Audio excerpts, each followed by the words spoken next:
હવે આપણે જોઈએ રામુનું શાકભાજીનું ખેતર.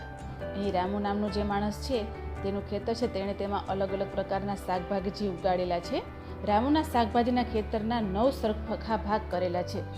તે તેના ખેતરમાં કઈ કઈ શાકભાજી ઉગાડે છે તો તમે ચિત્રમાં જોઈ શકો છો કે તેણે મરચાં છે, બટેટા છે, રીંગણા છે, ટમેટા છે, ભાજી છે, આ બધા શાકભાજી 9 ભાગમાં ઉગાડેલા છે. તેના પરથી આપણે કેટલાક પ્રશ્નોના જવાબ આપવાના છે કે ખેતરના સૌથી મોટા ભાગમાં તે કઈ શાકભાજી ઉગાડે છે. 9 ભાગમાંથી સૌથી વધુ તેને શું ઉગાડેલું છે તો તમે ભાગની ગણતરી કરી શકશો કે 9માંથી તેણે, તમે ચિત્રમાં જોઈ શકો છો કે 3 ભાગમાં ટમેટા ઉગાડેલા છે. તો આપણે ત્યાં જઈ લખી શકશું 3/9, એટલે કે 3/9 ભાગમાં તેણે સૌથી વધારે ટમેટા ઉગાડેલા છે. તો આપણે કેટલામો ભાગ, તો તમે ભાગ આવી રીતના લખી શકો 3/9, એટલે કે 9 ભાગમાંથી તેણે 3 ભાગમાં ટમેટા ઉગાડેલા છે. બીજો પ્રશ્ન જોઈએ તો કેટલા ભાગમાં તે બટાટા ઉગાડે છે. તમે ચિત્રમાં જોઈ લો કે તેણે 2 ભાગમાં બટેકા ઉગાડેલા છે. તો આપણે અહીં લખીશું 2/9, કે 9 ભાગમાંથી તેણે 2 ભાગમાં બટેકા ઉગાડેલા છે. ત્રીજો પ્રશ્ન છે ખેતરના કેટલા ભાગનો ઉપયોગ પાલક ઉગાડવામાં થયો. તો તમે જોઈ શકો છો ચિત્રમાં કે એક જ ભાગમાં પાલક ઉગાડેલું છે. તો આપણે ત્રીજા પ્રશ્નનો જવાબ લખીશું 1/9, કે 1 ભાગમાં જ તેણે પાલક ઉગાડેલું છે. કેટલા ભાગનો ઉપયોગ રીંગણ ઉગાડવા માટે થયો છે. તો 1/9 ભાગ પાલક માટે, અને રીંગણ માટે આપણે ચિત્રમાં જોઈએ તો રીંગણ 2 ભાગમાં ઉગાડેલા છે. તો ત્યાં જવાબ આવશે 2/9 રીંગણ. પાલક માટે આપણે લખીશું 1/9 અને રીંગણ માટે લખશું 2/9. બરાબર ને, સમજાય છે ને બાળકો. ચોથો પ્રશ્ન છે આ ચિત્ર જોઈને તમે કેટલા પ્રશ્ન લખો. હવે આ ચિત્ર જોઈ અને તમને કોઈ પ્રશ્ન થાય છે. હજુ તમે જોઈ શકો છો તેમાં શાકભાજી છે જ, તો આપણે વિવિધ પ્રશ્નો વિચારવાના છે. દાખલા તરીકે આપણે વિચારીએ કે 5મો પ્રશ્ન કે કેટલા ભાગમાં મરચાં ઉગાડેલા છે.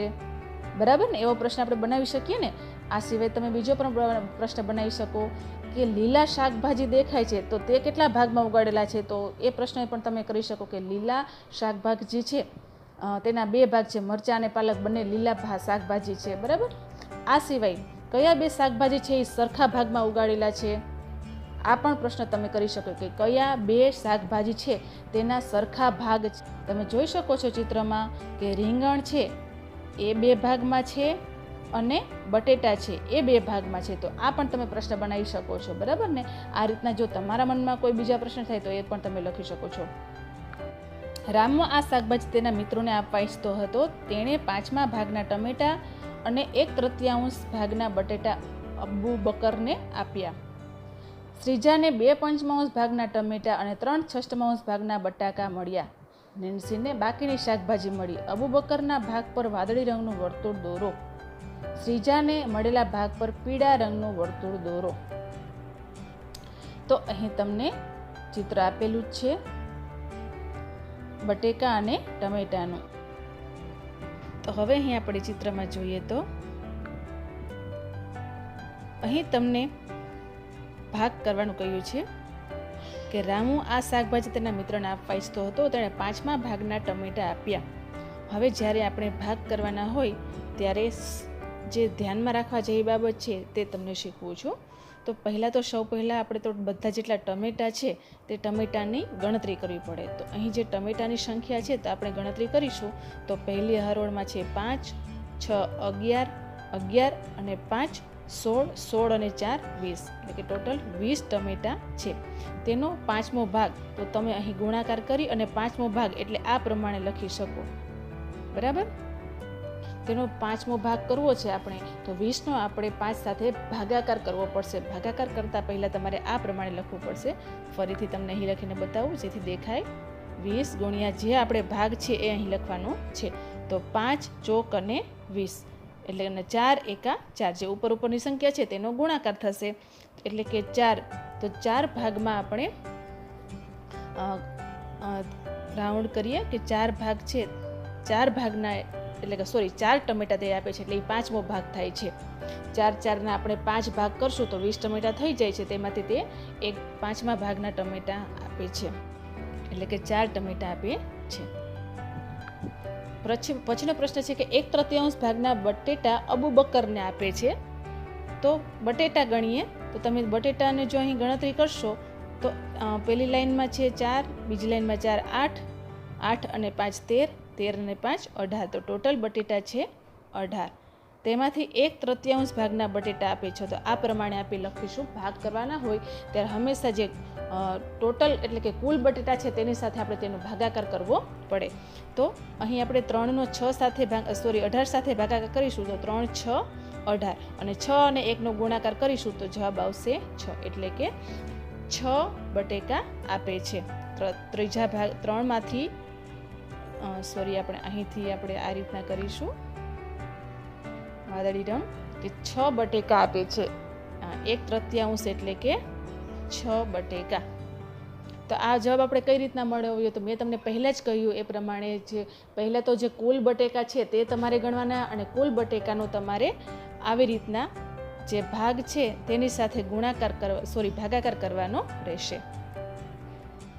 ત્યાર પછીનો પ્રશ્ન છે શ્રીજાએ 2/5 ભાગના ટમેટા. તો ટમેટા તો ફરીથી આપણે જોઈએ તો ટમેટા હતા 20. હવે 2/5 ભાગ તો આ રીતના આપણે 2/5 ભાગ લખીશું. હવે 5નો ભાગાકાર આપણે 20 સાથે કરીએ તો 5 ચોક 20. ઉપર આવે છે 4 અને 2 એટલે 4 દૂને 8, એટલે કે 8 ટમેટા આપ્યા હશે. 5 ભાગ કર્યા ટમેટાના, એક ભાગમાં 4 ટમેટા આવે છે તો એવા 2 ભાગ આપે છે, એટલે 4 અને 4 8, એટલે કે 4 ટમેટા છે એ પહેલા એના મિત્રને આપેલા છે અને પછી શ્રીજાને અબુ બકરને આપેલા છે અને પછી શ્રીજાને ફરીથી 8 ટમેટા આપેલા છે. આ પ્રમાણે આપણે બતાવી દઈએ. આ 8 ટમેટા છે એ શ્રીજાને આપેલા છે. તો હવે બાકી ટમેટા કેટલા રહે છે તો 8. એ 8 ટમેટા નેન્સીને મળશે. એ જ પ્રમાણે બીજો પ્રશ્ન છે અબુ બકરના ભાગ પર તેને બટેટા આપણે જોઈએ. હવે 3/6 તો બટેટાનો ટોટલ કરીએ આપણે તો બટેટા ટોટલ 18 છે, તેનો આપણે 3/6 સાથે ગુણાકાર કરીશું. ઉપર નીચેની સંખ્યાનો ભાગાકાર થશે તો આપણે 6નો ઘડિયો બોલીએ તો 6 તેરીને 18 અને 3નો ઘડિયો 3 સાથે બોલીએ તો 3 તેરીને 9, એટલે કે 9 બટેકા આપશે. 3/6 ભાગના એટલે કે આપણે જે 18 બટેટા હતા તેના 6 ભાગ કર્યા તો એક ભાગમાં 3 બટેકા આવે તો એવા 3 ભાગ ગણીએ. 3 બટેકાના 3 ભાગ તો કેટલા બટેકા થશે 9. અહીં તમને સરળતાથી સમજાઈ શકે એ રીતના કહું છું કે 9 બટેકા તે આપે છે શ્રીજાને. તો પહેલાં જ્યારે બટેકા આપેલા હતા તે હતા 6 બટેકા આપેલા હતા અબુ બકરને. આ પ્રમાણે આપણે કરી દઈએ 9 બટેકા એણે શ્રીજાને આપ્યા છે. તો હવે એમાં બટેટા કેટલા વધે છે તો 3. આમાં ટમેટા કેટલા વધતા હતા છેલ્લે 4. તો છેલ્લે આપણને પ્રશ્ન આપેલો છે કે નેન્સીને કેટલા બટેટા અને ટમેટા મળશે. તો બટેટા મળે છે 3 અને ટમેટા મળે છે 8. હવે આનો આપણે તમારે અપૂર્ણાંકમાં બતાવવાનું છે, એટલે કે કેટલામો ભાગ મળ્યો એ બતાવવાનું છે. બટેકા 3 મળ્યા એ વાત તો સાચી, પણ કેટલા બટેકામાંથી કેટલા ભાગના બટેકા મળ્યા તો ત્યાં આપણે કહી શકશું કે જો આપણે ટમેટા છે બટેકા છે તેના આપણે 6 ભાગ કરીએ તો એમાંથી તને 1 ભાગ મળ્યો છે. 6 એટલે કે 3 આપણે 6 ભાગ કરીએ બટેટાના તો એમાંથી 1 ભાગના જેને બટેકા મળે છે એટલે કે 3 બટેકા મળે છે તો આપણે એમ લખી શકીએ કે 3 બટેકા મળે છે. કેટલા ભાગના મળે છે તો કે 1/6 ભાગના, એટલે કે 6 માંથી 1 ભાગના જેને બટેકા મળે છે. સમજાઈ ગયું? આ તમે તમારી બુકમાં પણ લખી શકો છો. આ જ પ્રમાણે તેને ટમેટા કેટલા મળે છે તો ટમેટા તેને મળે છે 8. તો અહીં આપણે ટમેટા માટે જોઈએ તો ટમેટા તેને મળે છે 8 નંગ ટમેટા મળે છે. તો આપણે શું કરીશું, ફરીથી તેના ભાગ પાડીએ. 8 ટમેટાના ભાગ પાડવાના નથી થતા, પણ જે કુલ ટમેટા છે 20 તેના આપણે ભાગ પાડીએ,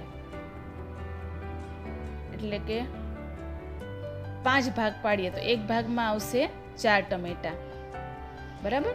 તો એનો અર્થ એ થયો કે 4 4 તેને 2 વખત મળે છે, એટલે કે જો આપણે 5 ભાગ પાડીએ તો તેમાંથી તેને 2 ભાગના ટમેટા મળે છે. તો આપણે આ રીતના લખી શકીએ છીએ કે તેને 8 ટમેટા મળે છે, એટલે કે અપૂર્ણાંકમાં આ પ્રમાણે લખી શકીએ કે 5 ભાગમાંથી 2 ભાગના ટમેટા તેને મળે છે. તો આ પ્રમાણે તમે સરળતાથી સમજી શકશો અને શીખી શકશો. જો તમને સમજવામાં ભૂલ થતી હોય તો તમે ફરીથી આ વિડીયો જોજો અને ફરીથી સમજવાનો પ્રયત્ન કરજો.